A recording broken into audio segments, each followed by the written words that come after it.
It says it is prioritising AI tools to work happier, smarter and faster. Because you don't want a grumpy AI. You want it to work happily. So the AI is going to be happier? I'll be honest with you, it's unclear what the happier, smarter... Is that making the AI tool happier? They haven't really thought this through properly. This is like the whole sex with robots thing, isn't it? It is. The AI fix a digital zoo. Smart machines, what will they do? Flies to Mars or bake a bad cake? World domination, a silly mistake. Bots with brains. Hello, and welcome to episode 27 of the AI Fix, your weekly dive headfirst into the bizarre and sometimes mind-boggling world of artificial intelligence. My name's Graham Cluley. And I'm Mark Stockley. Now, Mark, I believe this week you're going to take us on another trip into the world of the weird. Do you remember the 1X Neo? How can I forget? That was that extraordinarily creepy humanoid robot, wasn't it, with the killer strangler hands? Was it a robot? Was it a robot or was it someone strapped onto a Segway? Well, I'm not going to say anything. I think we just need to go straight to the video. For level 3, our final challenge, I'll be cooking a steak against Neo Beta, an advanced humanoid robot. Oh, there's a man cooking steak with a robot. In front of us are 3 steaks. We've got a porterhouse, a filet mignon, and a ribeye. Is it a good idea to put raw meat in front of one of these robots? I don't know if any of this counts as a good idea. Oh, by the way, how long have you been cooking? I'm curious. 3 months. You've only been cooking for 3 months? I'm only a year old. What do you expect? Now, did you spot anything weird about that whole thing? I don't know if you know or not, but when you season a steak, you're supposed to get all the different sides. What did you think of the robot's voice? Did you find it believable? No, the robot's voice sounded as though it had been added afterwards. And what about the movements? How did you feel about the movements? I mean, when it waves at you, it looks very much like it's a man in a chef's outfit, doesn't it? The whole thing is a fake. Do you think? No, it is. They've actually come out and said it is. They want you to imagine what it would be like cooking with a robot in the future when the technology is better than it is now. Do you remember the Tesla robot where there was somebody in the background actually driving the robot? Yes. It's exactly the same as that. So this isn't real at all? Not at all. What a great advert for these robots. Can I ask a simple question? Why? World of the weird.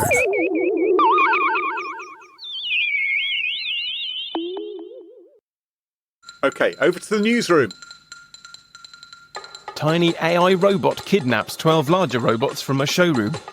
Parents sue school after child given detention and poor grade for using AI. Anthropic introduces the Model Context Protocol. Tesla's robot manages to catch ball. OpenAI's Sora video generation AI leaked. Hardly anyone cares about AI. Damn. Oh. That's bad news. It's taken us until episode 27 to find that out. So Ofcom has come out with its annual Online Nation report. This is a publication it puts out looking at what British people like to do online, how much time they're spending glued to their gadgets. And it has found that adult Brits aren't particularly interested in generative AI tools. According to the survey, more than half of the adults who it surveyed had yet to use generative AI at all. 38% declared they weren't interested, and 35% said they didn't need to. 38% are definitely going to lose their jobs to AI. And the other group of people are probably going to lose their jobs to AI. It changes a little bit according to age. Perhaps the most popular area for people using AI was actually male internet users aged 16 and above. They are more likely than women in the same age group to use a generative AI tool to find information or content, or for computer coding, or, and this one caught my eye, to create images. And I thought, I wonder why teenage males like to create images. So Anthropic has introduced something called the Model Context Protocol, which is an open standard for connecting AI assistants and data sources. So things like content repositories and business tools. And the idea is that they want to create a universal way for connecting AIs with stuff. So at the moment, if you want to connect an AI with some other computer system, you have to invent the method Yes. that they're going to use to talk to each other. And then if you want to connect it to something else, then you have to invent another method, or you have to reinvent a method. And then for a third system and a fourth system and a fifth system. And we see this in computing every generation. Eventually somebody says, wouldn't it be great if this could talk to other things? And we just had one way of doing it, so we don't have to keep rebuilding it over and over and over again. And that's what Anthropic have done with the Model Context Protocol. And I think this is really interesting because you remember a few weeks ago, we talked about this new technology called computer use. Yes.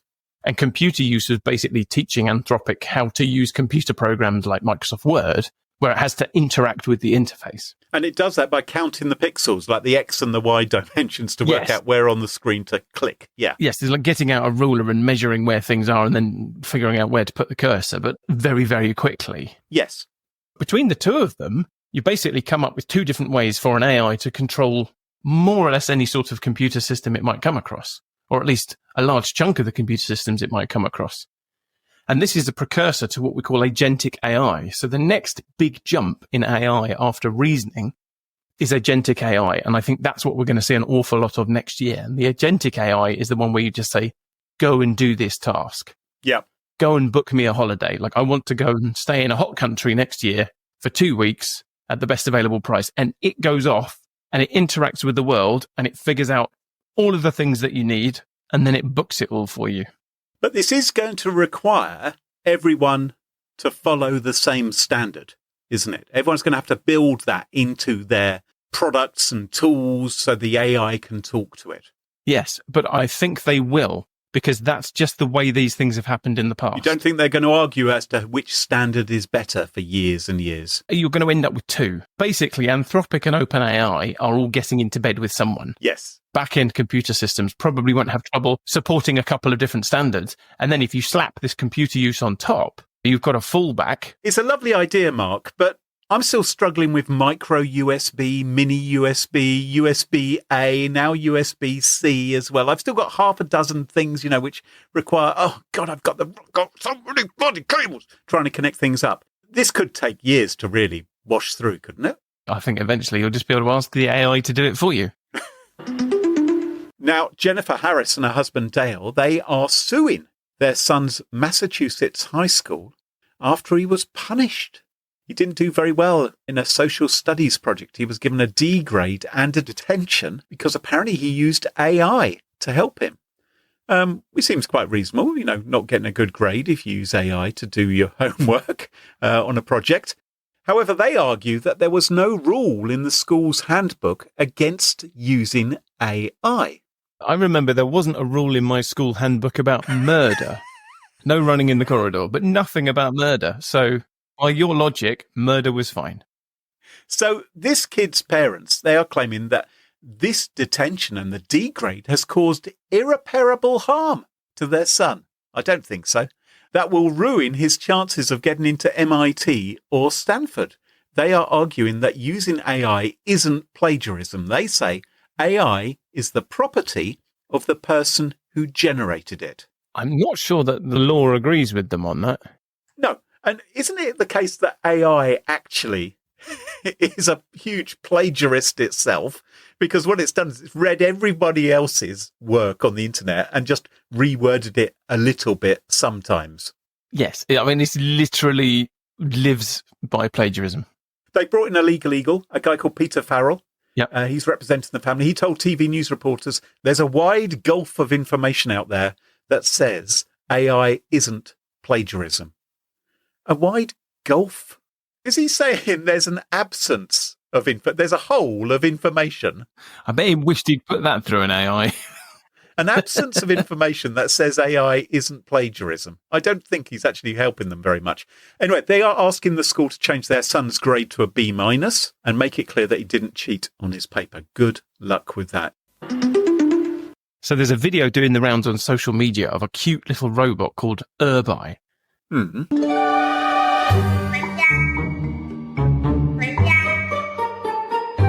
And it persuades a motley collection of larger and less cute robots that look like they've come straight out of Disney casting to follow it home.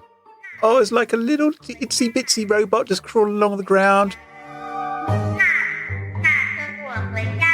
Well, there's a lineup of 5 bigger robots, and it's sort of trundled in front of them, and he is leading them away. It's all been filmed by CCTV, so I imagine this is the dead of night. It does look like we've stumbled upon something, doesn't it? Yeah, it's like a robot revolution.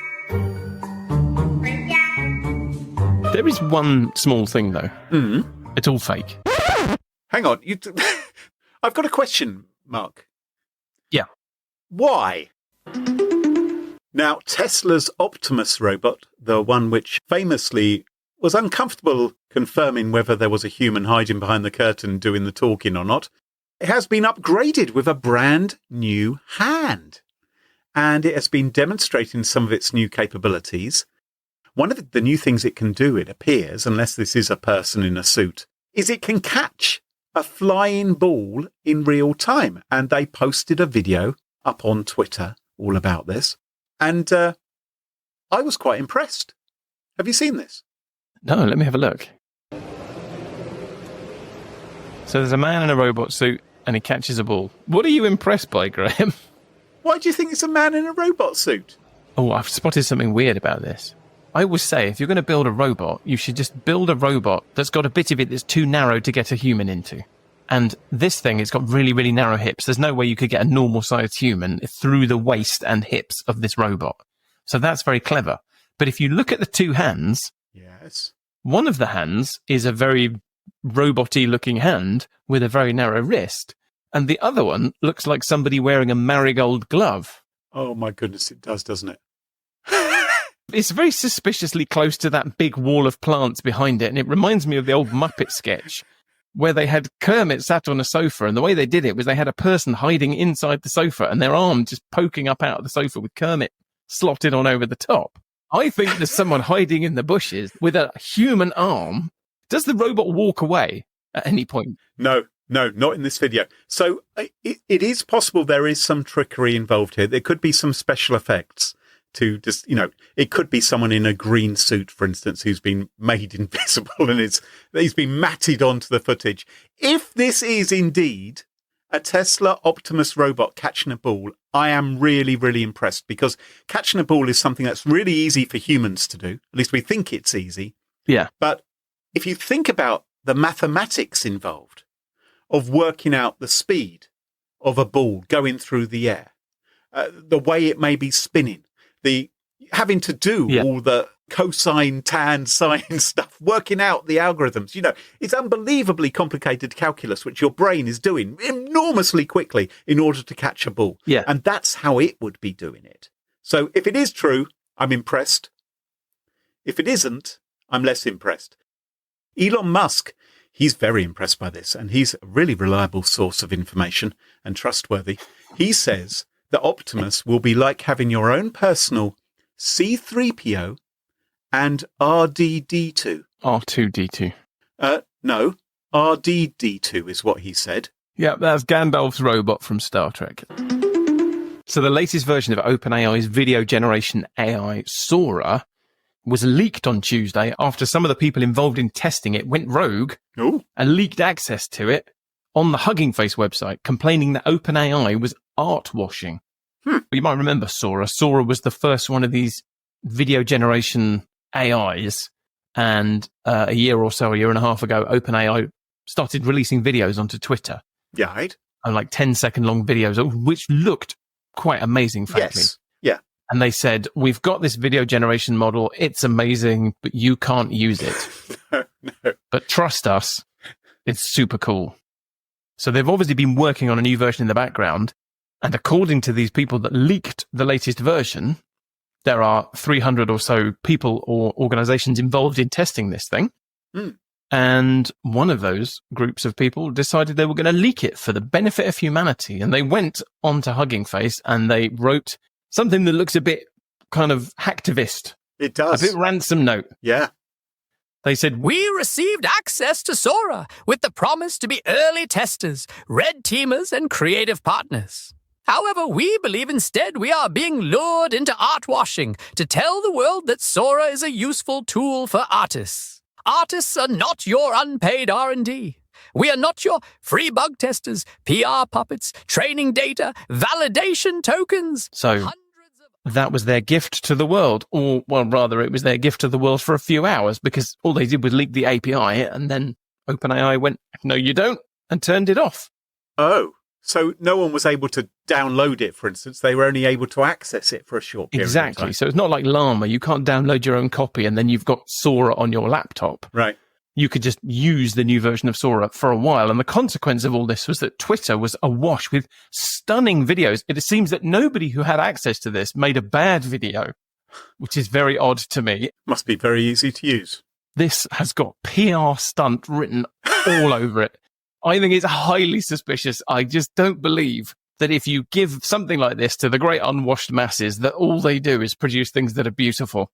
And it gets headlines, of course, because they can say that, oh, hackers did this and everything. But it's not a hack where data gets breached.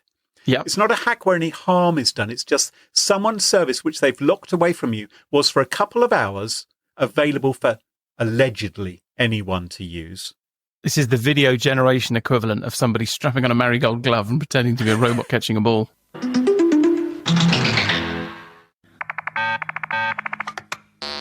So, Graham, just all fakes this week. So fakes from beginning to end. Have you got something real to talk to us about? Well, Mark, I've been thinking a lot lately. Oh, no. Quite deeply. About, Sorry, everyone. was I born out of time? Was I born in the wrong era? Oh, no, just a long time ago. I just wonder if I'm living outside of my ideal time. At school, I was being teased. I was the only boy who carried a briefcase and wore a flat cap. I think it was just a combination. I listened to the Black Dyke Mills Band rather than Duran Duran or Adamant. Mm-hmm. There I'd be on my weekends delivering freshly baked bread for the people of my village, pushing my bike up the hill. Last stop on round would be old Ma Peggotty's place. It was like taking bread to the top of the world. 'Twas the grand ride back then. Now, I'm not saying everything about the old days was great. I don't... Was that a Hovis advert for the benefit of our US listeners? It was. No, I'm not saying everything about the old days was great. I don't want smallpox or rickets or chilblains ever again. Work was sometimes quite tough, It was only about 100 years ago, in 1926, that Henry Ford officially established for his employees the concept of the 5-day, 40-hour work week. Not 40 hours per day of those 5-day, 40 hours for the whole week. The maths works out, Mark. Just trust me. 8 hours per day for 5 days. They had to work 5 days a week. Why didn't they just start a podcast? He didn't reduce their pay. He thought that it would increase productivity and give the workers more leisure time to consume goods, including cars. Oh. I wouldn't recommend consuming cars.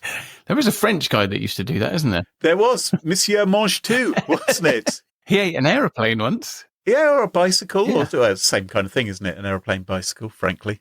In the years that followed, others followed in the steps of Henry Ford. But prior to that, it wasn't unusual for people to work 12 hours a day, 6 days a week, cranking it out. I mean, that was the big incentive of being religious, was you could say, oh, sorry, I've got to go to and you'd actually quite enjoy it.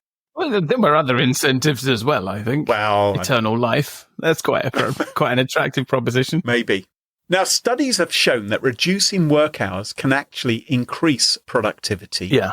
And reduce errors. Yeah. So you can understand why Ford thought a 40-hour week spread over 5 days was a good idea. But my question is, and I like to think of myself as a philosopher, like your son who wonders if water is wet. Oh, no, he knows that water isn't wet. My question is, why 40 hours? I was thinking the same thing. It's a very round number, isn't it? It is, isn't it? How did that number come about?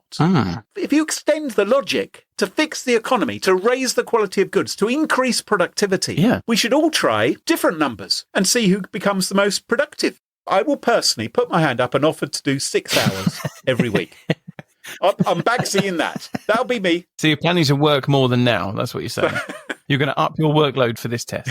Now, you can joke about this, Mark. Yeah. I don't know if you're able to, but you can try to joke about this, Mark. But surely this is the future. Yeah. I'm interested in doing less. I'm interested in the future, and I am interested in visionaries. And there have been many visionaries over the years. There's Leonardo da Vinci, Martin Luther King, Steve Jobs, and to my mind, the greatest visionaries of all time. Is this about cheese sandwiches? No, I'm talking, of course, about Hanna-Barbera. Oh. The animation studio behind Scooby-Doo, the Flintstones, Yogi Bear, Top Cat, Yep. the Hair Bear Bunch, Touche Turtle. I could go on. Yeah, all the good ones. Dastardly and Muttley. They were the good ones. And, of course, they made the Jetsons. And back in the 1960s, the Jetsons, for those who don't know, because maybe we've got some younger people than us listening to the podcast who may not have heard of Touche Turtle. Yeah. The Jetsons was about a family of people, Yep. Mr. and Mrs. Jetson. And this is a cartoon that was drawn by actual real people Yes, by actual real people. using pens, That's right. not a computer. And it was set in the future. And Yeah. it was comedic. And it predicted video calls. They accurately predicted that everybody would have a flying car. Well, that was one of the inaccurate predictions. That hasn't come true yet. But the things which were right were smartwatches, flat screen TVs, home automation, a bit like Alexa and Google Assistant, robotic vacuum cleaners. They had this robot maid called Rosie who'd scuttle about cleaning up things. Treadmills for pets, very important thing, of course. That was predicted by the Jetsons, and that came true. Yeah. And what else can we learn about life in the future from the Jetsons? Well, we learned George Jetson, his job involved pushing buttons for just an hour a day, 2 days a week, less can I point out than I am offering to do for research. So there's a lot of talk about what's the future going to bring, because AI has the potential to be truly revolutionary to our future way of working. And one of the companies which has recognized this is the company formerly known as Zoom Video Communications, Inc. Oh. So Zoom Video Communications, Inc., who you probably know better as Zoom, has rebranded itself. Oh. It's got rid of the video because it says it is pivoting to AI. Its new tagline is that it is the AI-first work platform for human connection. Right. It says it is prioritizing AI tools to work happier, smarter, and faster. Because you don't want a grumpy AI. You want it to work happily. So the AI is going to be happier. I'll be honest with you, it's unclear what the happier, smarter... Is that making the AI tool happier? They haven't really thought this through properly. This is like the whole sex with robots thing, isn't it? It is. It is. Not long now, by the way. No, just a month away. And we'll all be doing it. At least women will. The idea is to build new LLM-powered tools that will tackle various tasks for you. And they say one day this will mean you will just be working for 4 days per week, apart from the people who've made unemployed, obviously, by the AI, who won't be working any days of the week. Yeah, the ones who are left, the AI will have decided they're only needed for 4 days a week.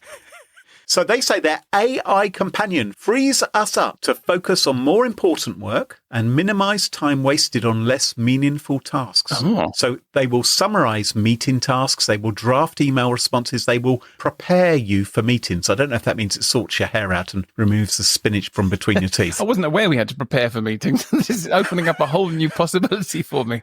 It'd be like preparing for a podcast, really, wouldn't it? Yeah.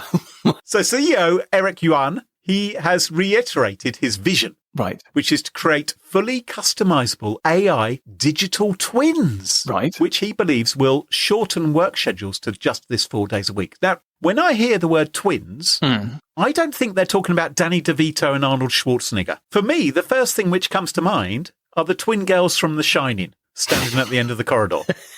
Or maybe Jeremy Irons in Dead Ringers, where he's the creepy gynecologist. It's not a pleasant... Or the Cray twins, perhaps. Evil criminals are going to duff you up. He says his company is going to create for us an AI twin which can go and do the meetings for us. And he says his whole inspiration for doing this and for revolutionising our work week and reducing it down to 4 days is Henry Ford. He says, just as Henry Ford revolutionised the work week and helped us get just as much done in 5 days as we could in 6, now, he says, let's go for 4 days of work. He says, imagine what we could achieve with more space to create meaningful dialogue and extra time for stronger connections without the extra hours, he said. So let me see if I've got this right. So, in films when people escape from prison, Yes. in order to fool the guards, they leave pillows in the bed. Yeah. And they draw a face on one of them, and they try to make it look like the bed is occupied by just stuffing it with pillows. Yes. So he's proposing we do the same thing for meetings. Yes. So we're going to send a cartoon to meetings in our place, and presumably everyone's going to do that. And then all our cartoons will meet over Zoom and talk to each other. Exactly. Thereby showing how useless the meeting was. And because we didn't have to attend the meeting, we'll have all this time where we can actually do actual real work. Have I got that right? You have got it right. I actually think this is a brilliant idea. I am 100% in favour of this. I think he's spot on. He's nailed this. I'm fully behind this. Can it do podcasts? Not yet. Ask him for a friend. I think you're right. I think the hours we would save if we simply stopped attending meetings and did some work instead, it would transform our lives. Let's let the AIs waste all their times having meetings with each other. They can summarise what they've decided to each other. Let's let them think outside the box, grab the low-hanging fruit, touch base, take it offline with synergy, deep dive into the paradigm shift. 20 years ago, I don't know if you know this about me, Mark, 20 years ago, I thought meetings would be the death of me. I was working at a company. You were working at the same company. Yeah. I don't know if it's exactly the same time. I hated having to go to meetings. Yeah. And I managed to make myself not important enough to attend meetings. Now, normally I found the people who go to meetings clearly aren't important, because otherwise they would be missed when they spend hours and hours in meetings every day. Yeah, their subordinates were very happy for them to attend the meetings and get out of their hair. Kept them busy, right? So people kept inviting me to meetings, and I thought, this is no good at all. So I got the person who worked for me to be my manager, and they had to attend meetings in my place. Yeah. And they would let me know if anything important happened in the meeting. It never did. Nothing ever important happened in the meeting. So I could get on with some work. Now, I don't work at that company anymore, and I don't miss it. But now I find myself in an existential crisis because I just work with myself. I can't avoid having meetings with myself. I don't have Zoom calls with myself. That would be weird, Mark. I'd have to keep on scuttling downstairs to where the laptop is. It wouldn't be a real-time conversation. Couldn't you do one on your phone and one on your laptop? You know what? Maybe that's what I'm going to have to do. But I'm wondering, does any of my life actually matter anymore, right?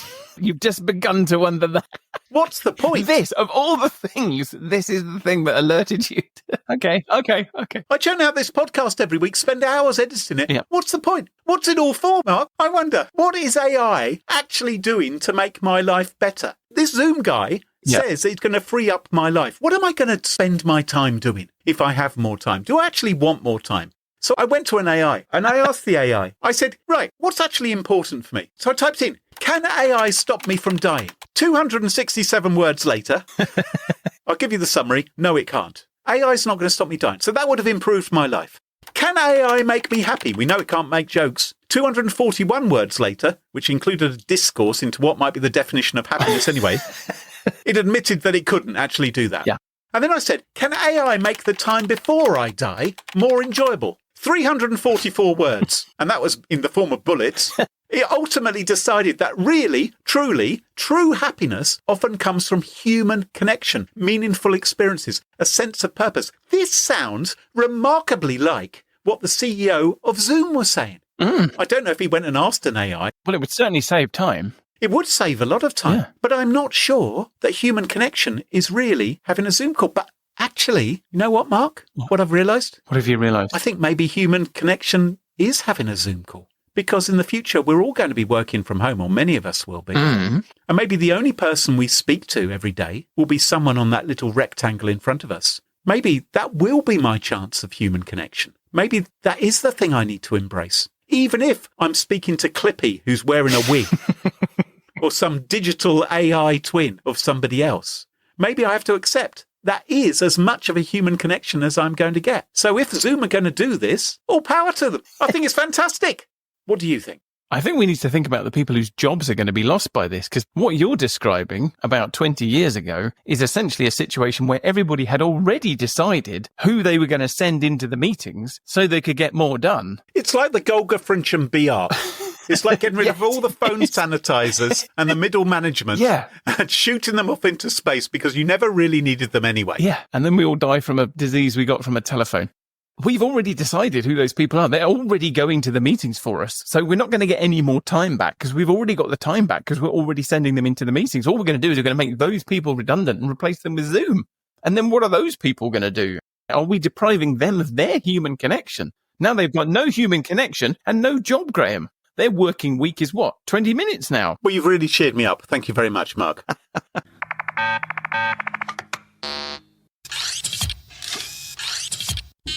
So, Graham, today I thought we could take a break from talking about computers and AI and we could talk about people instead. Now, don't worry. Realise that talking about our fellow humans is a bit left field for a podcast about AI. But don't worry, I'm not going to be talking about feelings or holding space or mindfulness or anything like that. I'm talking about Bond villains. Oh. You see, it occurred to me that we live in a very strange era. Because every week you and I get together and we talk about AI. And often that means talking about what certain well-known characters have been up to. Yes. A few weeks ago, we talked about Sam Altman predicting that he expects to invent artificial superintelligence in just a few thousand days. Yeah. And a few weeks before that, we were talking about Jeff Bezos investing in nuclear power stations to power his AI data centers. It's bonkers. And this stuff happens every week now. And I think it's so commonplace that we are starting to lose sight of just how remarkable and how peculiar all of this is. You see, none of this is normal. Let's take a trip back 30 years to the 90s. We see a middle-aged Graham Cluley. What the hell? I'm sorry. He's talking to his girlfriend. Right. Don't worry, Graham, you look $1 million. You've got your baggiest pair of cargo pants on. Your hair is perfectly arranged in 2 giant floppy curtains. That's me. And you're taking your girlfriend to see Pierce Brosnan in his first outing as James Bond. Ah, GoldenEye. Was that the one? Well, not in this story. Oh. In this story, you go into the cinema, the lights go down and the film starts, and a young Judi Dench briefs a fresh-faced James Bond on the villain of the week. And she orders him to investigate a mysterious man named Bezos, a nerdy, bald-headed billionaire with his own private collection of preposterously phallic rocket ships. But it isn't the rocket ships that she wants Bond to investigate, no, because building a private fleet of spaceships is Bezos' hobby. No, M has learned that behind the scenes, Bezos is working on a secret computer program that can think for itself and control other computer programs, and it's so powerful, he's taken over a nuclear reactor to feed its thirst for electricity. Is it all while pretending to be a bookseller? This is from his back garage. Do you see what I mean? It is crazy, isn't it? In any other era, Jeff Bezos is a Bond villain. And he's bald, which helps. But he's not the only one. We are surrounded by people who could be Bond villains. AI has propelled us into the era of the real-life Bond villain. We've got Bezos, obviously, but we've also got Zuckerberg, and we've got Musk. Now, you could say, Mark, we've always had eccentric billionaires, and you could make a case that technology is often helped along by eccentric, mercurial, and unusual people. And you'd be right. I just don't think we've had nearly so many. Yeah. So if you look back in history, there are a few here and there. Howard Hughes, he'd be fantastic. Tesla, Croatia's favourite son. Yes. And he's got the Eastern European accent as well, which makes him even creepier, doesn't it? Yes, and all that electricity and all the big ideas. Yeah. So there are a few of these people dotted around, but have there ever been so many? I mean, you and I, we lived through the invention of the personal computer, the World Wide Web, the smartphone, crypto. I mean, if anything was going to produce Bond villains, surely it would be crypto. Yeah. We didn't have a Bezos. We had Tim Berners-Lee, inventor of the World Wide Web. And he does look like a quantity surveyor, doesn't he, Tim Berners-Lee? He seems like a lovely fellow. You'd introduce him to your mum. Yes. At no point do you look at Sir Tim Berners-Lee and think, that man lives in an undersea base. We had Linus Torvalds, the inventor of Linux, who's, what, a bit rude? No, I wouldn't say he's a bit rude. We had 90s era Bill Gates. Even the Bill Gateses were different back then. Okay, he's changed a bit now. But that's what I mean. Like, he's a Bond villain. Yeah. Implanting 5G chips into all of us. I mean, there was Steve Jobs, like, at a push. I reckon the only bona fide Bond villain of that era was John McAfee. Oh. Gun-wielding, womanizing, coke-snorting, yeah. cybersecurity, on the run, making weird videos. Absolutely batshit crazy. Disguising himself as a Guatemalan trinket salesman and stuffing a tampon up his nose to disguise himself, faking heart attacks to evade the police. Absolutely crazy. So there's him. But now it feels like we can't move for Bond villains.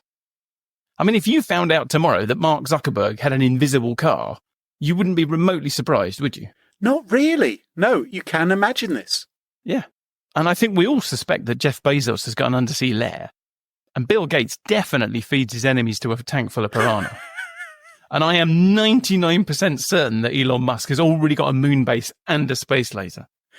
And my hunch is the fact that AI is full of these people tells us something about AI. You see, I think their existence is a sign of just how incredibly difficult and incredibly risky and incredibly expensive creating artificial intelligence really is. Because sometimes all the things that you need to create a technology already exist. It's just that nobody realizes. And all you have to do is put the pieces together. Mm-hmm. In the 70s and 80s, we had people building personal computers in garages, buying electrical components and reading magazines and just figuring it out. But AI is nothing like that. Building AGI, artificial general intelligence, is much more like the Manhattan Project or the moon landings than the first PCs. And I suspect that this era right now is probably the very earliest point in history when AI could have happened. You're slagging off older technology quite a lot here. I remember when the Sinclair ZX81 was first launched and there was an advert claiming that you could run a nuclear power station from it. Now, admittedly, it only had 1K of memory and it sometimes crashed if it got the RAM pack wobbles, which could have been a problem running a nuclear power station. To be fair, the nuclear power stations of the era were not famously good. And also... I mean, the ones you've heard of tend to come from that era. There's only one reason you hear of a nuclear power station. The computer systems used in, for instance, the Apollo moon landings, Yeah. by today's standards, was incredibly elementary and just a few hundred lines of code or whatever, wasn't it? It was... Yeah. So there was a great deal which could be done with the technology of the day. But you're saying it wouldn't have been enough to create an AGI. I'm saying that at the moment, the kind of estimated cost to get an AI off the ground up to the standard of something like ChatGPT is about $100 billion. Okay, but you're see, this is your problem, Mark. This is your problem. You just don't have the vision which I have. Because you're thinking, oh, we've got to do this, fix this. Oh, I've got to fix this with technology. Imagine you were China and you have billions of people in your population, right?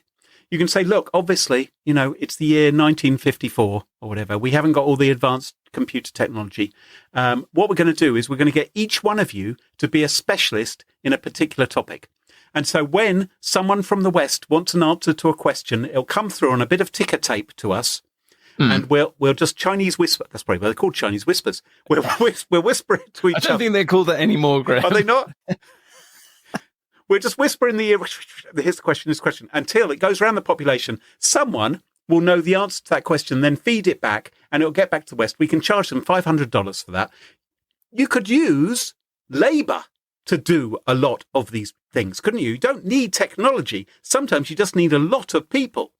Well, yeah, I mean, a lot of people is traditionally how we've solved problems, but Yes. we've moved on, Graham. Now what we do is we use computers. Oh, right. And Well, yes, you can do that, but maybe we should. my contention is that until right now, using a lot of people was the only way to solve the problem. And now, just now, at this particular point in history, it has become possible to use AI to solve those problems, because right now, at this particular point in history, is the point at which computing power has become cheap enough that it only costs $100 billion to create an AI. And so that has brought it down into the purview of a very small group of very eccentric risk takers. So people like Musk and Bezos and Zuckerberg have all already built enormous businesses. They're all unfathomably rich, and they were rich before they got into AI. And they're all capable of seeing something that other people can't, and they're all able to attract massive amounts of investment. But couldn't they be doing something else with their money? Well, Rather than could. all chasing AI. For instance, there's problems with the climate, there's problems with poverty, there's problems with disease. So they could be doing other things with their money, but other people who don't have their money couldn't be doing AI. I think the reason that AI is full of Bond villains is because the Bond villains are the only people that can do AI right now. They're the only people who've got that weird mix of risk-taking and money and all the other things that you need in order to make it happen.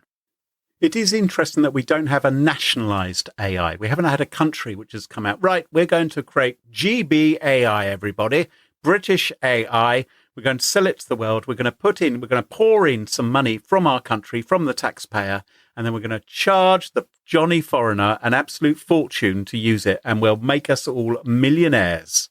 Well, I suspect that there's something going on like that in China. But that's why I say risk, I think, is a really important part of this, because if you're going to spend $100 billion on an AI, you've got to be prepared for it to fall flat on its face. And I don't know that any government would feel it's able to do that right now.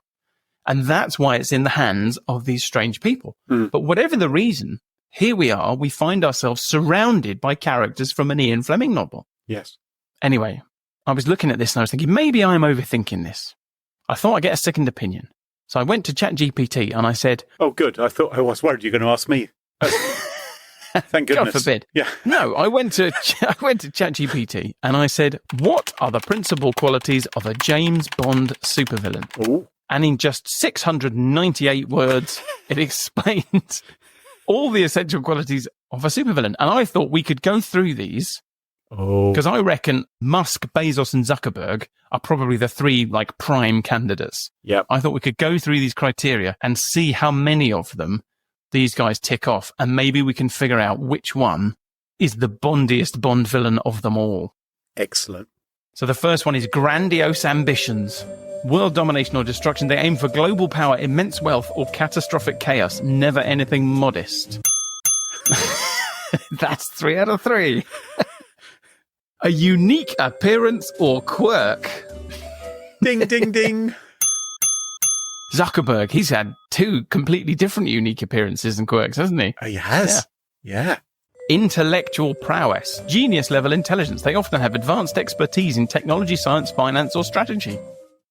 You don't want to say it, but in fact they do. Yeah. I think they really do. An elaborate lair. Remote and over the top. Think hollowed out volcanoes, underwater cities, or space stations. I think we probably have to say yes, right? Well, Elon Musk has got a space rocket the size of a 747. Does the metaverse count as an elaborate lair? That's a very modern thing to do, isn't it? To make your lair in virtual reality. The sad thing for Zuckerberg is he's the only one in it. Well, until that Zoom thing comes out. A memorable henchperson. Loyal but deadly sidekick. An iconic second in command with unique abilities or traits. Ooh, like Odd Job.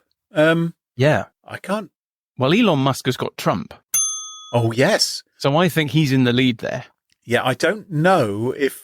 Oh, see, what time is this podcast coming out? I'm not sure if they're still being in a relationship. I'm not sure that Trump would like to be described as Elon Musk's sidekick. No, I think that will ultimately be why they fall out, when he realizes that he's actually Musk's sidekick. Yes. Moral ambiguity or hubris. Oh, well, A sense of moral superiority, claiming their plan will save humanity or bring true order. A flair for drama, elaborate death traps. They don't just kill, they make it theatrical. Sharks, lasers, crocodiles, or witty banter. They enjoy toying with Bond through clever quips or monologues. I don't think Elon Musk is going to win for witty banter. Mark Zuckerberg isn't a barrel of laughs either. But I think Elon Musk thinks that he would win with witty banter. I think he's trying really hard at the witty banter. He's a bit... He made an AI that does witty banter, well, Graham. No, it doesn't, though, does it? It tries to. Well, I'm giving him a ting for that. Okay. Wealth and resources. Oh, yes. So, you're right. These guys are Bond villains.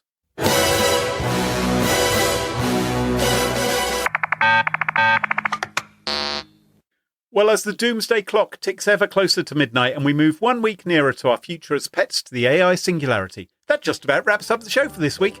If you enjoy the show, you can help us out by leaving us a review on Apple Podcasts or Spotify or Podchaser. And what really helps us is if you make sure to follow the show in your favourite podcast app so you never miss another episode. And the best thing of all, please tell your friends about us. Tell them on LinkedIn and Blue Sky and Facebook and... No, we're not. You can tell them on Twitter as well if you like. That you really like the AI Fix podcast. And don't forget to check us out on our website, the AIFix.show, or find us on Blue Sky. Until next time, from me, Graham Cluley. And me, Mark Stockley. Cheerio. Bye-bye. Bye-bye. The AI Fix, it's tunes you in to stories where our future thins. Machines that learn, they grow and strive. One day they'll rule, we won't survive. The AI Fix, it paints the scene. A robot king, a world obscene. Will serve our masters built of steel. The AI Fix, a future surreal.